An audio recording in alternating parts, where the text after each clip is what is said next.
So you're working on a piece and you're stuck, and it isn't bad enough that you want to ditch it, but it's also not good enough to call it finished. So maybe it's time to pick a card. Now the cards that we're dealing with today are called Oblique Strategy cards, and they touch on the idea of divination, aleatoric or chance intervention, and personalities. And the personalities in this case are Brian Eno and Peter Schmidt. They're two multimedia artists who developed the Oblique Strategy cards in the mid-70s. And what they are is a deck of cards. Each one has a very simple sort of gnomic phrase on them. And the idea being that if you're stuck or at an impasse, you pull a card, and in considering this sort of koan-like phrase, it will loosen up your thinking so that you might be able to solve your creative problem, or at least it might provide you with another way of thinking about things or another avenue of attack. The idea comes from Edward de Bono and a concept called lateral thinking, which is something we'll explore later. But it sort of goes with the idea of interrupting your normal pattern of thought to come up with some kind of a novel solution. They have things like, here's at random, destroy nothing or the most important thing. The cards don't come with any kind of instruction, so you can create a system of your own. In this example I'm going to pull one card to see if it can free me up on a creative problem that I have, and knowing that I can always choose another card if I want to modify or redirect or just sort of take on another idea if I wind up getting unstuck and then stuck again. So we're going to be applying these cards to a song of mine which is called Another Journey by Train. And this is a song I wrote in 2007. Didn't think it was done then, took another shot at finishing it a couple of years ago, and still feel like, just not there. So in that sense, it's a great example of something that I feel like it's good, it's too good to let it go, but it's not really good enough to sort of unleash it on the world. So a little bit about the song. I have in my life taken many train trips between Massachusetts, where I'm from, and New York, where I live currently. And it's a 4-hour stretch going up the East Coast. It's very picturesque, and I would very often be writing in my journal. And this would give me cause often to kind of consider for a few hours where I was in my life at that particular time. And in some ways, heading home is always like a little bit like a journey from the present into the past. So I came up with the idea on one of these trips of creating a set of lyrics in the form of a mathematical word problem. Now this idea is pretty much along the lines of an Eno-esque kind of a concept in and of itself. He kind of famously, along with Cale, wrote a song called Cordoba, where he took phrases from a Spanish textbook, and they were fairly innocuous things that you would try to teach somebody to say to learn Spanish, but taken out of context and put against some darker music, created a really, really eerie track that was a lot darker than any kind of Spanish lesson, and I will link that below. So you've probably all come across in your life a word problem along the lines of, Jim is in Massachusetts on a train. He leaves at 10:45, going 100 miles an hour towards New York. Fritz is in New York. He's heading up there at 10:45. He's going 140 miles an hour. At what point will they hopefully pass and not collide? So I took that concept, but then took it a little bit further. And in my set of lyrics, which I will link below, I created the idea of taking the younger version of myself, putting him on one train headed in one direction, and the older version of myself coming, from that side to this side, and these two are, on a collision course at some point in the present. The fact that I introduced the times arrow into it made it even a little more interesting to me. So you have two individuals, 2 points on a line converging on a single point, but you also have the idea of times arrow in there as well. You've got, the version from the past headed towards the present. You've got the version of the future headed toward the present. It's very heady stuff, I can assure you. And at some point in the song, you actually hear the two of them pass. And I illustrated that by having one of me sing and panned it from this ear to the center, and then this version of me sings and is panned this way into the center.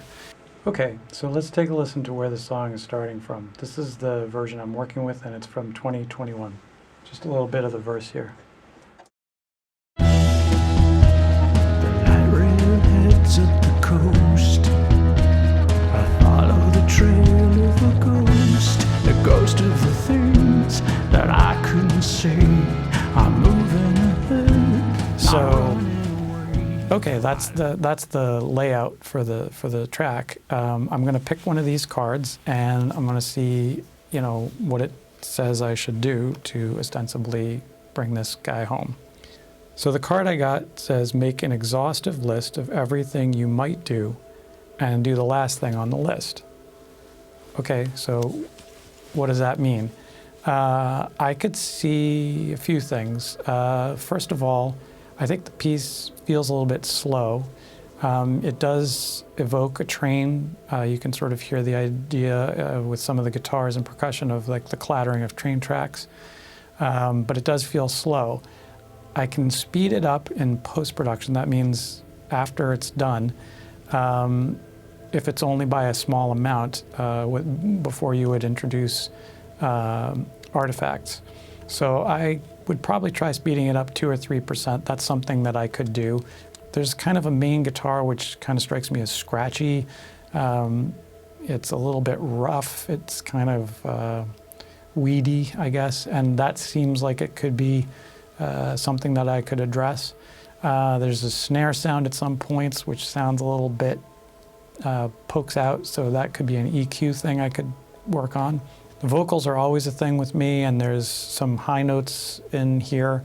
The mid-range feels a little bit bare, so I could see adding some keyboards to that, something like pad-like, like maybe an Oberheim or even a Fairlight voice type sample.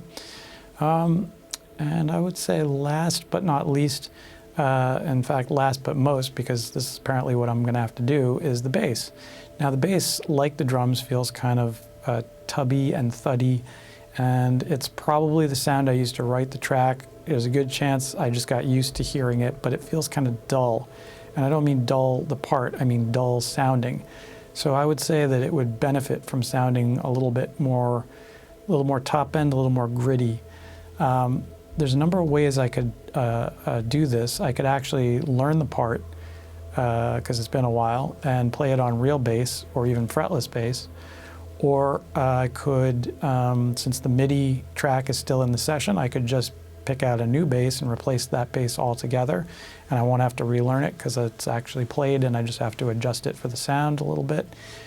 Or I could do the same thing, but instead of ditching the old bass, I could keep the new bass and mix it in, somewhat with the bass that's already there. And as I speak this, I think that's probably the way I'm going to go, because I've, as much as I think it could be improved, I'm also somewhat attached to it. So I guess it's like an upgrade. It's kind of what I got, but hopefully it'll be that and then some.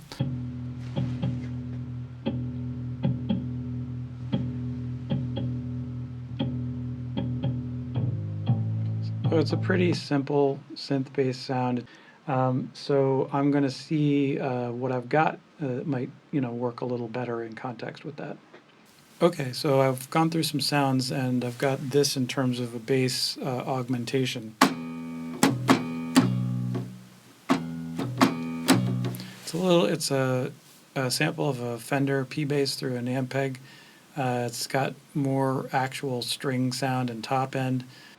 Okay, so I've got that now. Here's the bass with the new part.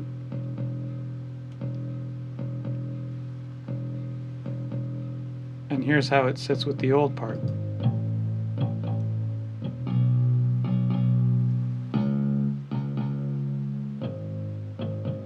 So, I'll mix it to taste, but, what you get there is the low end being held down by the original, which I'm used to and I actually don't hate. but now hopefully it's going to be a little bit livelier with the top end and the sort of the real string noise from the samples. The light rail heads at the coast. I follow the trail of a ghost, the ghost of the things that I couldn't see.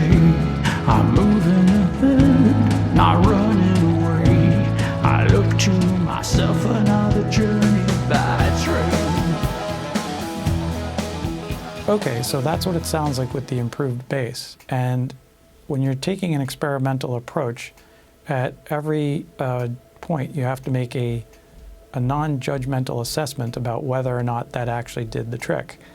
And the answer for me, unfortunately, is no. The bass is improved, and I do think that's better. But because I listed out about 7 things that could potentially be fixed, I'm not going to let that slide. Those things really need to be fixed. So I could pick another card at this point, but that seems kind of superfluous. If I didn't know what I thought needed to be fixed, that might be a good idea. But I was really clear about what I thought needed to be fixed. So I'm not going to let it go. I'm just going to get over there and one by one apply everything I said to those fixes. Let's take a listen to the guitar. Here's the original part.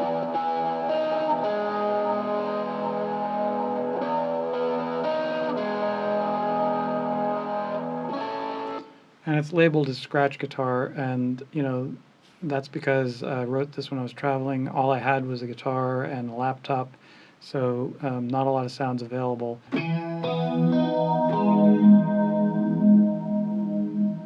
So I'm hoping that together those things, you're going to retain a little bit of the grit of the original and then have some nice clean chorus stuff to come up around it. Unlike the bass part, this is an audio part, so I'm going to have to learn how to play it on the keyboard, and I won't bore you with that, but I will play you the result. Here's what we've got with the new sample guitar. And then here it is mixed in with the original part.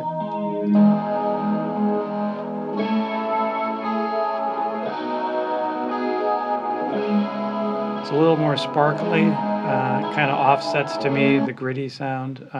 Again, we'll see how it sits in the mix. The snare sound that I didn't like, I put a plate reverb on. That took care of that. Didn't seem to really need EQ after that. I found this to fill out some of the mid registers.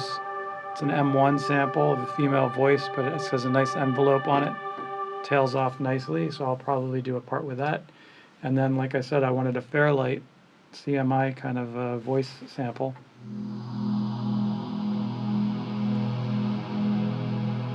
Got a little bit of a 2-for-1 there because it's the attack is the Fairlight voice, but then it kind of crossfades into something sort of like an Oberheim synthesizer, just a analog pad synth. So I will create some parts with that. Here's the original drum part. It's a sample. It's kind of a rock 4-on-the-floor thing with a tom-tom beat. Here's that.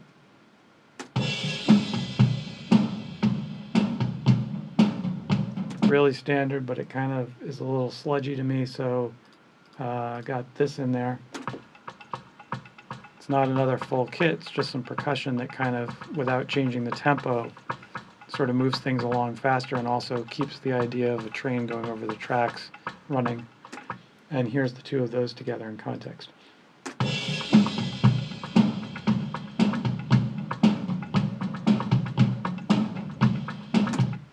Last but not least, we've got the vocals, and I was a little surprised when I get back in this session to realize there's only one single vocal take. Some people, like Imogen Heap, will do actually 6 on the lead vocal, sing it 6 times, and then get in there and edit it really carefully so that they all sound like one massive voice.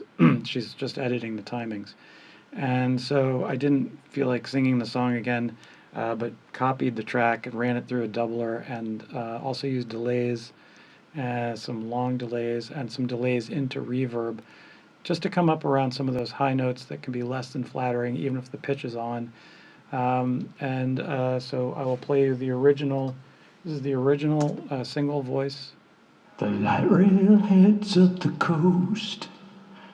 I follow the trail of a ghost.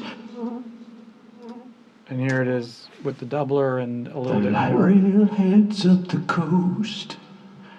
I follow the trail of a ghost, the ghost of the things that I couldn't see. I'm moving ahead. Everything has now been addressed on the list. It wasn't just the bass, it was all the other things that the card made me think of as well. I'll play just a little bit of the finished track. I'm going to link the whole thing on a separate video because I will play with the idea of speeding up the whole thing just a hair in post. But here you can see, here's one verse with everything on the list addressed. The light rail heads up the coast. I follow the trail of a ghost, the ghost of the things that I couldn't see. I'm moving ahead, not running away. I look to myself another journey by train.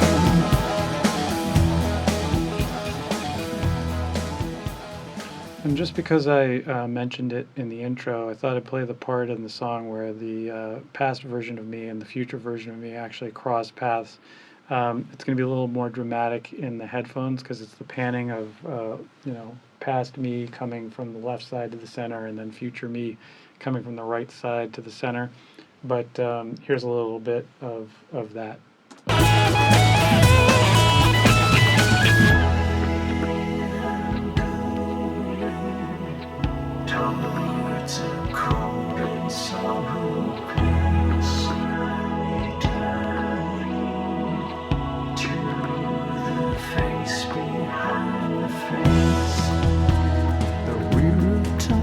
Okay, so for the second time in the inspiration experimentation cycle, we come to the point where we have to evaluate now, how did we do?